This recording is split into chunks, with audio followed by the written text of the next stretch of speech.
Matin Week-end. 6h-9h, Lénaïque Monnier. Europe 1, 8h14, c'est l'heure de l'interview Actu d'Europe 1 Matin Week-end. Et à la veille de l'arrivée du pape François en Corse, Lénaïque Monnier, vous recevez le maire d'Ajaccio, Stéphane Sbradja. Oui, pour cette visite historique. Le pape François est donc demain en Corse, à Ajaccio précisément. Il atterrit à 9h demain matin. Bonjour Stéphane Sbradja. Bonjour. Alors, il est venu en France en 2014, le pape François, pour visiter le Parlement européen à Strasbourg. À Marseille, on se souvient de la messe au Vélodrome l'an passé. Et alors, ça y est, il arrive chez vous, à Ajaccio. Et il arrive à Ajaccio, dans la ville impériale, oui. Alors, c'est un très bel événement avec un grand enthousiasme de la population. On est très fiers. Alors, c'est vrai que c'est le cardinal Burcio qui l'a sollicité pour venir. Vous avez eu très peu de temps pour préparer sa venue. Comment ça s'est passé ? Alors, ça s'est passé très vite en fait, puisque effectivement entre le jour de l'annonce officielle de sa venue et jusqu'au 15 décembre, c'est-à-dire demain, il y avait 3 semaines en fait de préparation. Alors on avait eu vent de sa venue probable quelques semaines avant, donc nous on s'était mis déjà en ordre de marche, mais c'est vrai que la préparation, elle nous a obligés à l'efficacité absolue sur ce sujet-là. Donc voilà, c'est un peu en termes d'organisation, c'est un peu exceptionnel. Oui. Alors comment ça se passe justement ? Il y a les services de l'État qui se mettent en route, les services du Vatican, la sécurité du pape. C'est un challenge quand même d'accueillir le pape sur vos terres. Oui, c'est un grand challenge. Bon, il y avait une équation subtile à résoudre. C'était effectivement déjà de bien paramétrer tous les points de sécurité gérés propres à la venue d'un chef d'État. Et ensuite, l'idée, c'était aussi de pas mettre une ville sous cloche, parce qu'il y avait quand même une envie de voir s'exprimer une ferveur populaire au moment de la venue du pape. Donc, il y avait ces paramètres-là à prendre en compte. On a tout de suite, nous, imaginé au niveau du bloc local ce que aurait pu être, je dirais, le parcours du pape sur cette journée. Donc, on a été force de proposition, ce qui a permis effectivement, je pense, d'être assez réactif et efficace sur l'organisation de cette journée historique. Parce que la Papa Mobile, elle va circuler dans Ajaccio, ça va se passer comment ? Oui, c'est ça. Mais en fait, il y a un parcours dès l'arrivée à l'aéroport. Il va faire plusieurs haltes. L'idée, effectivement, c'est qu'il puisse saluer, je dirais, une grande partie de la population, en particulier ceux qui n'auront pas, je dirais, le sésame pour participer aux différents points de halte qui sont prévus.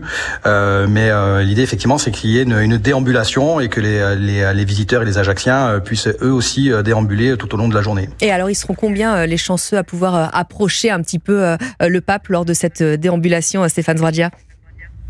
Alors ceux qui vont assister à la messe et puis aux différents points de halte, ça concerne un peu moins de 20 000 personnes qui ont donc des accréditations bien délivrées en bonne et due forme.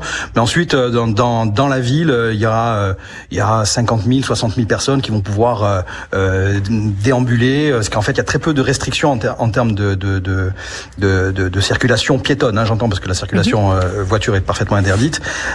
Donc ça permettra effectivement sur un grand périmètre de l'hypercentre de pouvoir effectivement être sur le passage de la Papa Mobile, de pouvoir saluer le pape. Alors ça va être une grande fête à Ajaccio forcément demain. C'est pas la peine qu'on essaie de venir, tout est complet, j'imagine, les hôtels, la ville d'Ajaccio est pleine à craquer. Oui. Là, il y a eu des réservations très tôt dès l'annonce, même dès la rumeur. Alors en plus, c'est un mois festif à Ajaccio, parce qu'il y a le marché de Noël, qui est un événement déjà très populaire. Et donc là, avec la venue du pape, évidemment, tout le golfe a été pris d'assaut, quoi, en termes de réservation. Donc voilà, vous pouvez toujours venir. Essayez, vous avez un piston, non ? Ouais, s'il y a des désistements, mais s'il y a des désistements, j'imagine en tout cas que pour vous, en tant que maire, vous allez parler longtemps, vous, de cette visite après avec vos administrés quand même. Oui, c'est ce que je disais hier en conférence de presse. Il y aura un après 15 décembre. Je pense qu'on est en train de vivre quelque chose dont on parlera jusqu'au bout de la vie. Donc on a vraiment conscience maintenant à J-1 du moment historique que l'on va vivre et qu'on va écrire ensemble. Donc c'est une vraie fierté et une vraie joie. Et là, vous êtes serein maintenant, parce qu'on est quand même dans 24 heures, vous serez sur le tarmac pour accueillir le pape François. C'est pas rien quand même. Non, c'est pas rien. Je suis serein parce que j'ai la chance d'être très bien entouré. J'ai des équipes qui travaillent d'arrache-pied depuis le début et voilà, je suis très fier du travail qui a été accompli. Il y a une bonne relation aussi avec les services de l'État, avec le diocèse. Ouais, voilà, je pense déjà, je dirais en termes de réalisation, d'organisation et de travail, c'est déjà, je dirais, une aventure humaine qui est déjà extraordinaire. Alors demain, ça sera évidemment quelque chose de très particulier qu'on va vivre. Et les Ajacciens, quand ils ont su que le pape allait arriver, on les a entendus un petit peu dans les reportages d'Europe 1, ça leur a fait quel effet ? Alors au départ, ils étaient un peu dubitatifs parce que bon, ils savaient pas si ça allait être sûr. Ils avaient peur après d'être déçus que ça se réalise pas, etc. Et après, il y a vraiment une prise de conscience collective et puis une envie, chacun à son niveau, de voir cet événement réussi, parce que on va être durant cette journée sous les feux mondiaux. Donc Ajaccio va se transformer en grand village corse au cœur de la Méditerranée. Donc il y a vraiment une vraie fierté. Voilà, et puis c'est peut-être le moment de la réconciliation entre l'empereur et le pape. Donc c'est un autre moment historique peut-être.